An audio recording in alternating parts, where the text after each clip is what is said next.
तो साथियों अपन पढ़ेंगे आज फिर से एक न्यू क्लास।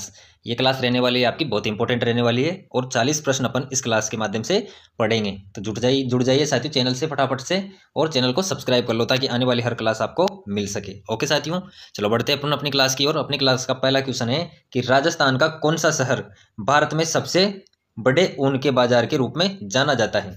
तो बताओ साथियों कि जो राजस्थान का कौन सा शहर है जो भारत में, पूरे भारत में सबसे बड़े ऊन के बाजार के रूप में जाना जाता है। तो बताओ, आंसर दो फटाफट से, कमेंट्स करो।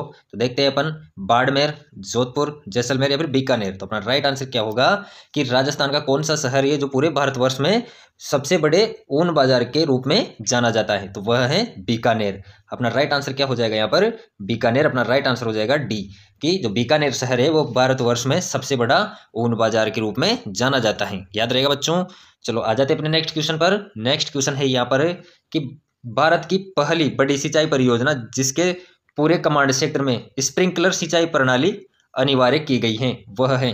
तो बहुत अच्छा क्वेश्चन है कि जो भारत की पहली सबसे बड़ी जो सिंचाई परियोजना है जिसके पूरे कमांड क्षेत्र में सिंचाई का जो सिंचाई प्रणाली है वो है स्प्रिंकलर यानी कि फव्वारे से अनिवार्य की गई वह है। तो कौन सी परियोजना के तहत की गई है? तो नर्मदा नहर परियोजना, जाखम परियोजना, माही बजाज सागर परियोजना या फिर बीसलपुर परियोजना। तो अपना राइट आंसर हो जाएगा यहाँ पर नर्मदा नहर परियोजना। की जो नर्मदा नहर परियोजना है ये भारत की पहली सबसे बड़ी सिंचाई परियोजना है जिसका जितना भी कमांड क्षेत्र है उसमें सिंचाई प्रणाली है वो कौन सी है? स्प्रिंकलर। तो याद रहेगा आपको, वो नर्मदा नहर परियोजना है।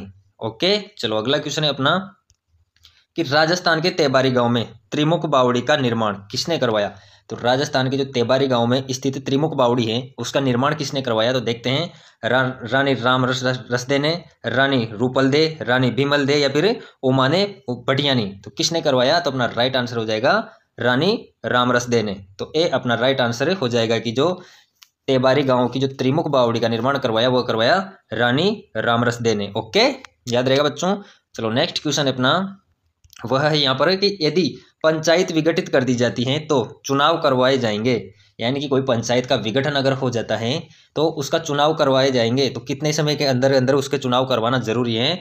तो देखते हैं, 1 माह के अंदर, 3 माह के अंदर, 6 माह के अंदर या फिर तत्काल। तो अपना राइट आंसर होगा यहाँ पर 6 माह के अंदर।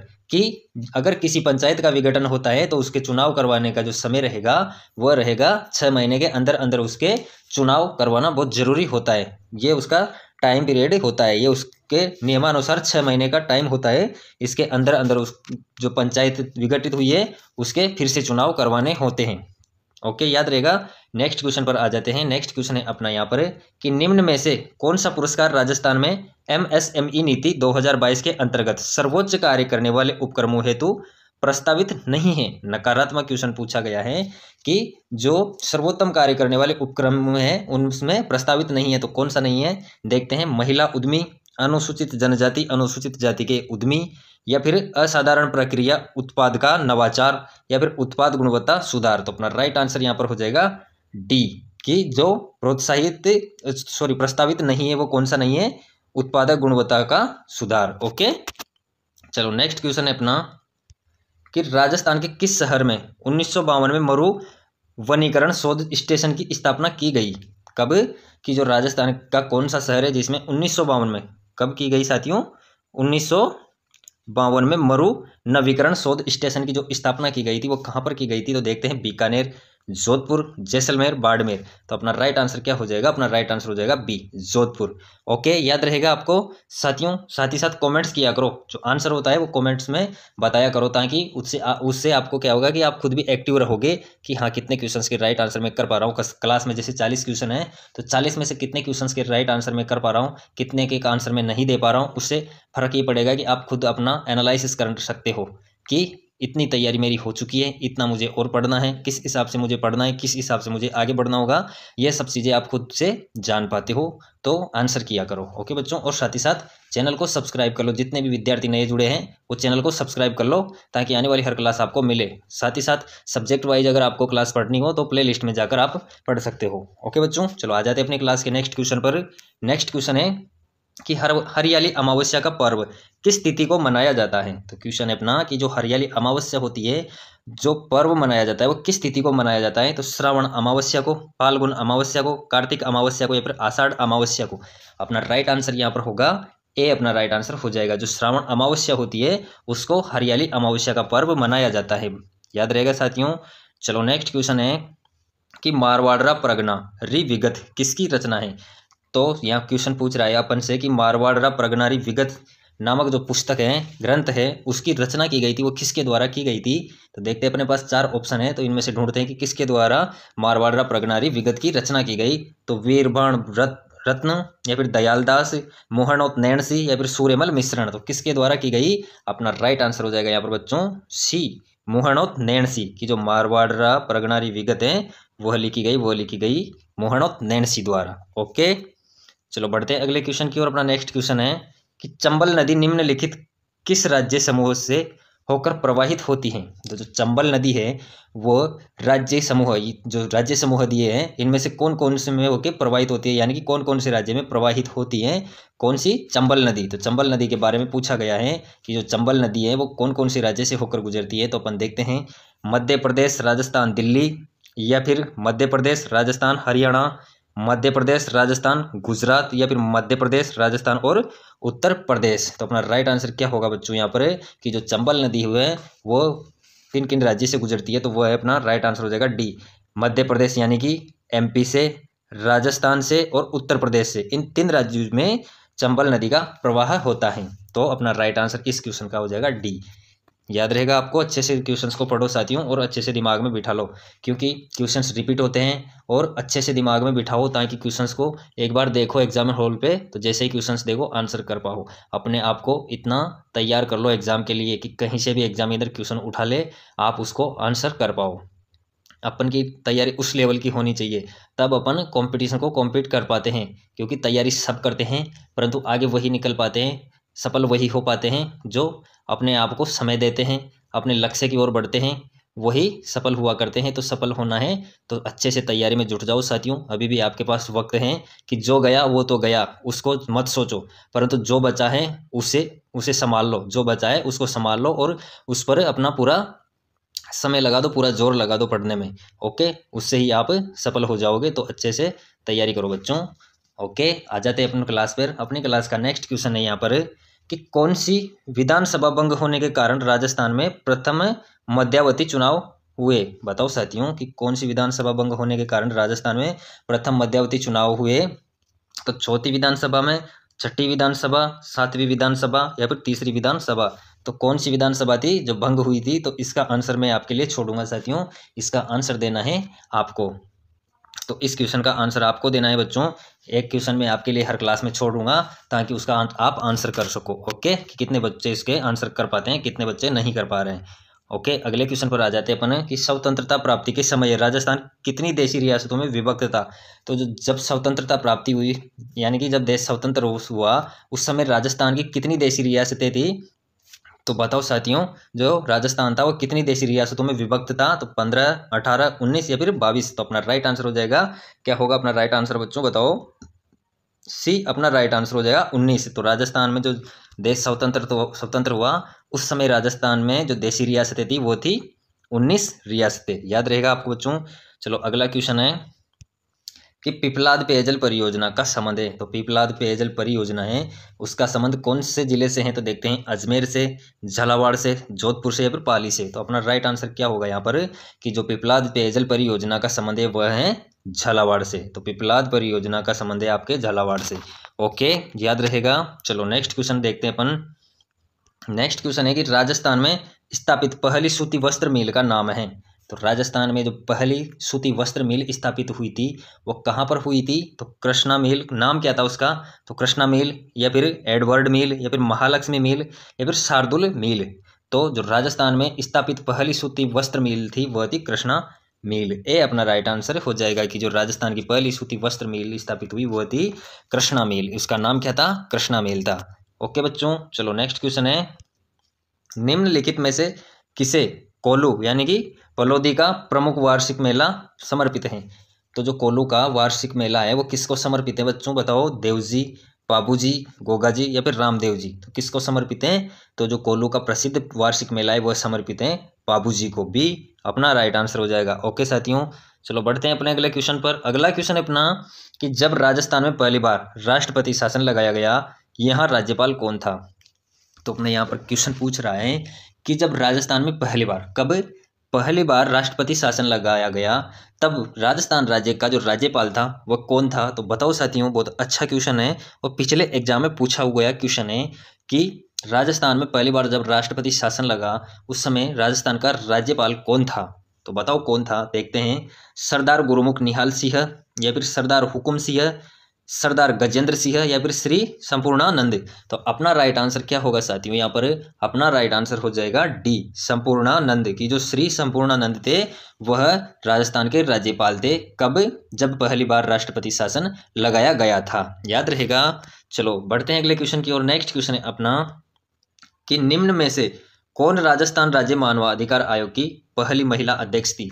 तो क्वेश्चन है कि जो राजस्थान राज्य मानवाधिकार आयोग है उसकी पहली महिला अध्यक्ष यानी कि पहली फीमेल लेडी अध्यक्ष थी वो कौन थी? तो कांता भटनागर, जयंती पटनायक, ललिता कुमार मंगलम या फिर इनमें से कोई नहीं। तो अपना राइट आंसर क्या होगा यहाँ पर साथियों कि जो राजस्थान राज्य मानवाधिकार आयोग की पहली महिला अध्यक्ष थी वह थी कांता भटनागर। ए अपना राइट आंसर हो जाएगा। ओके साथियों, चलो नेक्स्ट क्वेश्चन अपना वह है कि राजस्थान में 2011 में भारत की कितनी प्रतिशत जनसंख्या थी? क्वेश्चन कह रहा है कि जो राजस्थान में 2011 में यानी कि जो वर्ष 2011 में जनगणना हुई उसके अनुसार क्वेश्चन पूछ रहा है कि भारत की कितनी प्रतिशत जनसंख्या थी वो राजस्थान में निवास करती थी। तो देखते हैं 5.55%, 5.66%, 5.55% या फिर 10.41%। तो अपना राइट आंसर क्या होगा यहाँ पर? अपना राइट आंसर हो जाएगा बी 5.66%। कि जो राजस्थान में 2011 की जनगणना के अनुसार भारत की जनसंख्या कितने प्रतिशत निवास करती थी? तो वह करती थी 5.66%। बी अपना राइट आंसर यहाँ पर हो जाएगा। ओके साथियों, चलो अगला क्वेश्चन है अपना कि घड़ियाल के संरक्षण के लिए राजस्थान राज्य में कौन सा अभ्यारण्य स्थापित किया गया है?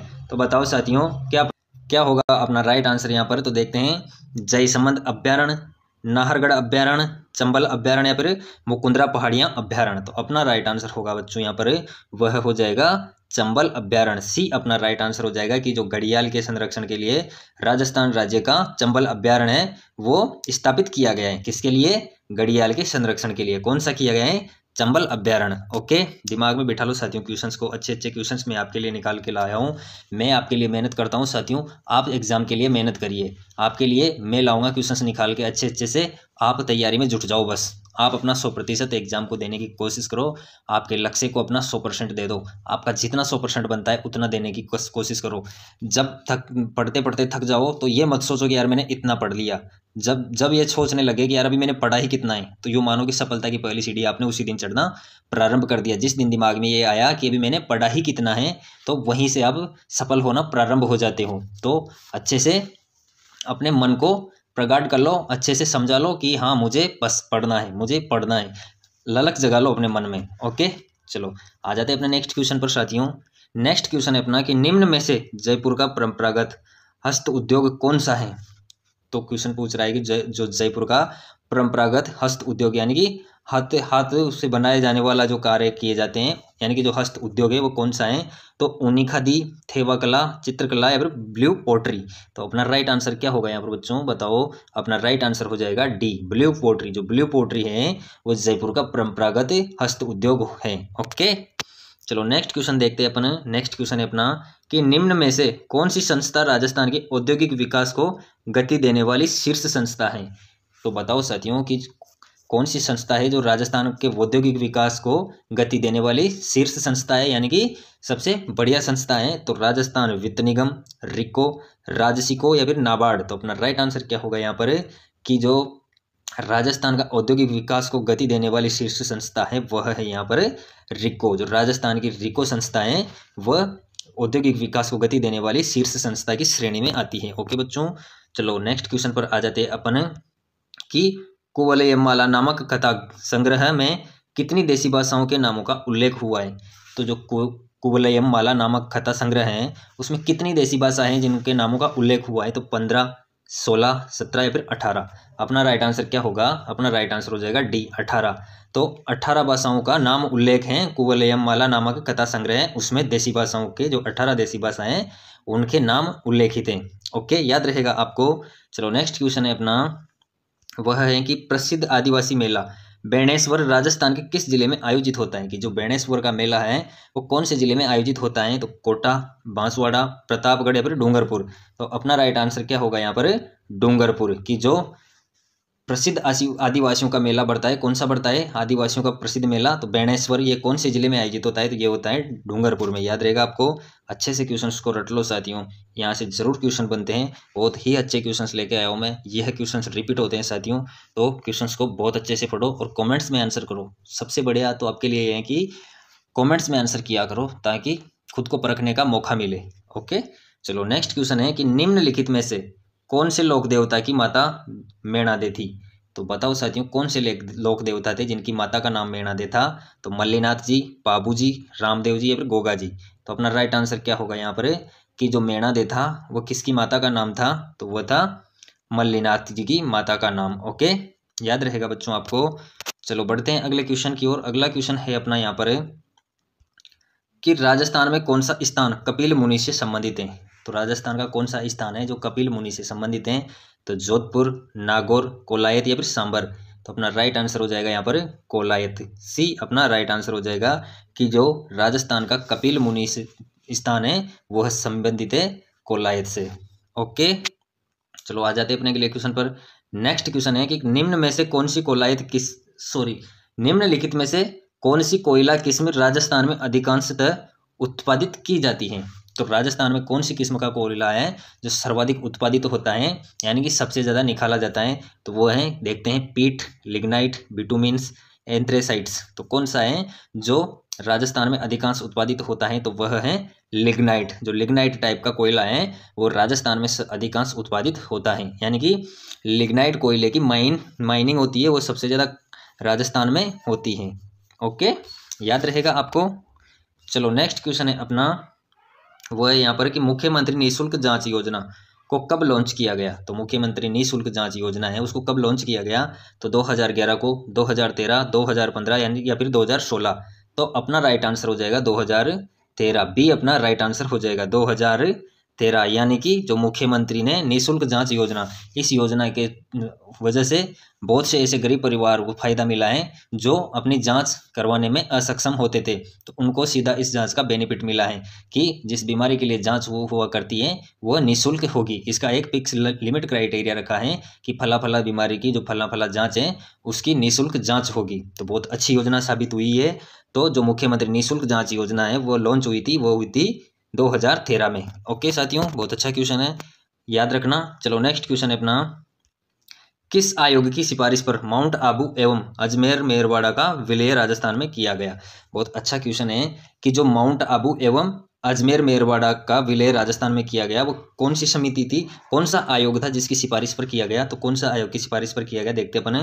वीपी मेनन आयोग, राजस्थान पुनर्गठन आयोग, राजस्थान संयुक्त आयोग या फिर वल्लभ भाई पटेल आयोग। तो अपना राइट आंसर क्या होगा यहाँ पर कि जो माउंट आबू एवं अजमेर मेरवाड़ा का विलय राजस्थान में किया गया वह राजस्थान पुनर्गठन आयोग के तहत किया गया। ओके, याद रहेगा। तो वह गठन आयोग कौन सा था? राजस्थान पुनर्गठन आयोग था, जिसकी सिफारिश पर माउंट आबू एवं अजमेर मेरवाड़ा को राजस्थान में विलय किया गया था, यानी कि मिलाया गया था। ओके, नेक्स्ट क्वेश्चन अपना, राष्ट्रीय स्काउट एवं गाइड जम्बूरी 2023 की मेजबानी किस शहर द्वारा की गई?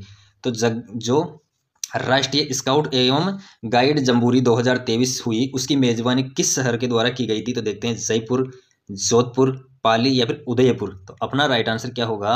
अपना राइट आंसर यहाँ पर हो जाएगा पाली। सी अपना राइट आंसर हो जाएगा कि जो राष्ट्रीय स्काउट एवं गाइड जम्बूरी 2023 है उसकी मेजबानी की वो की पाली ने। ओके, चलो नेक्स्ट क्वेश्चन है अपना कि राजस्थान सरकार की अनुप्रति योजना अनुसूचित जाति और अनुसूचित जनजाति के लोगों को वित्तीय सहायता प्रदान करती हैं। तो कब, कौन सी समय पर वित्तीय सहायता प्रदान करती हैं? कि राजस्थान सरकार की जो अनुप्रति योजना है वो किस किस को, एक तो अनुसूचित जाति और अनुसूचित जनजाति के जो लोग हैं उनको वित्तीय सहायता प्रदान करती है। तो कब करती हैं? विवाह के लिए, व्यापार के लिए, प्रतियोगी परीक्षाओं की तैयारी के लिए या फिर घर बनाने के लिए। तो जो अनुप्रति योजना है वह उसकी वित्तीय सहायता प्रदान की जाती है, वह की जाती है प्रतियोगी परीक्षाओं की तैयारी के लिए। तो बहुत अच्छा क्वेश्चन है कि जो अनुप्रति योजना है वो किन किन पर लागू होती है। एक तो अनुसूचित जाति और एक अनुसूचित जनजाति के लिए है। वह जो वित्तीय सहायता प्रदान होती है कब दी जाती है? प्रतियोगी परीक्षाओं की तैयारी के लिए। ओके, याद रहेगा आपको। नेक्स्ट क्वेश्चन है कि किस सभ्यता से में मकान एवं बस्तियां बनाने में ईंटों का प्रयोग नहीं होता था? नकारात्मक क्वेश्चन है, नहीं होता था पूछा है। तो कौन सी सभ्यता थी जिसमें मकान और बस्तियां बनाने के लिए ईंटों का प्रयोग नहीं किया जाता था? तो कालीबंगा, आहड़, गणेश्वर या फिर बैराट। तो अपना राइट आंसर हो जाएगा गणेश्वर की। जो गणेश्वर सभ्यता थी वहां पर मकान एवं बस्तियां बनाई जाती थी, उन पर मकान या बस्तियां बनाने के लिए ईंटों का प्रयोग नहीं किया जाता था। याद रहेगा आपको। चलो आ जाते हैं अपने नेक्स्ट क्वेश्चन पर। नेक्स्ट क्वेश्चन है राजस्थान के बजट 2022-23 में मरु क्षेत्र में राजस्थान जल क्षेत्र पुनर्संरचना परियोजना के लिए कितना परिव्यय अमाउंट किया गया था? तो कितना किया गया था देखते हैं। 300 करोड़, 500 करोड़, 600 करोड़ या फिर 800 करोड़। तो अपना राइट आंसर हो जाएगा सी, 600 करोड़। ओके, चलो बढ़ते हैं अगले क्वेश्चन की ओर। नेक्स्ट क्वेश्चन है अपना, निम्नलिखित में से किस संस्कृति को बनास संस्कृति भी कहा जाता है? तो कौन सी संस्कृति है इन चारों ऑप्शन में से कि जिसे बनास संस्कृति भी कहा जाता है? तो आहड़ संस्कृति, दृश्यद्वती संस्कृति, रेंड संस्कृति या फिर बेराट संस्कृति। तो अपना राइट आंसर क्या होगा? राइट आंसर अपना हो जाएगा आहड़ संस्कृति। जो आहड़ संस्कृति है उसे बनास संस्कृति के नाम से भी जानते हैं। ओके, नेक्स्ट क्वेश्चन है अपना वो है कि राजस्थान के छठे राज्य वित्त आयोग के अध्यक्ष कौन हैं? तो जो राजस्थान के छठे राज्य वित्त आयोग के अध्यक्ष हैं वह हैं, देखते हैं, प्रद्युम्न सिंह, ज्योति किरण, अशोक लाहोटी, बीडी कल्ला। तो अपना राइट आंसर होगा बच्चों वह हो जाएगा प्रद्युम्न सिंह। तो जो राजस्थान के छठे राज्य वित्त आयोग के अध्यक्ष थे वह थे प्रद्युम्न सिंह। ओके, चलो बढ़ते हैं अगले क्वेश्चन की ओर। अगला क्वेश्चन है कि स्त्रियों द्वारा बोरला आभूषण कहाँ पर पहना जाता है? तो जो बोरला नामक आभूषण होता है वो स्त्रियों के द्वारा कौन से भाग पर पहना जाता है, कौन से अंग पर पहना जाता है? तो हाथ, कमर, पैर या फिर सिर। तो कौन से अंग पर पहना जाता है बोरला? तो बोरला पहना जाता है सिर पर। बोरला होता है साथियों वह इस प्रकार का गोल गोल बना होता है और पीछे से धागे से अपने सिर पर लगाकर स्त्रियां बांध देती हैं। ओके, चलो नेक्स्ट क्वेश्चन है अपना वो है यहाँ पर कि राजस्थान के कितने शिक्षकों को राष्ट्रीय शिक्षक पुरस्कार 2022 से सम्मानित किया गया है? अच्छा क्वेश्चन है कि जो राजस्थान के कितने ऐसे शिक्षक थे जिनको राष्ट्रीय शिक्षक पुरस्कार 2022 से सम्मानित किया गया था? तो देखते हैं 1, 2, 3, 4। तो कितने शिक्षक ऐसे थे जिनको राष्ट्रीय शिक्षक पुरस्कार से नवाजा गया था, सम्मानित किया गया था? तो ऐसे शिक्षक थे दो शिक्षक ऐसे थे राजस्थान के जिनको राष्ट्रीय शिक्षक पुरस्कार 2022 से सम्मानित किया गया था। याद रहेगा बच्चों।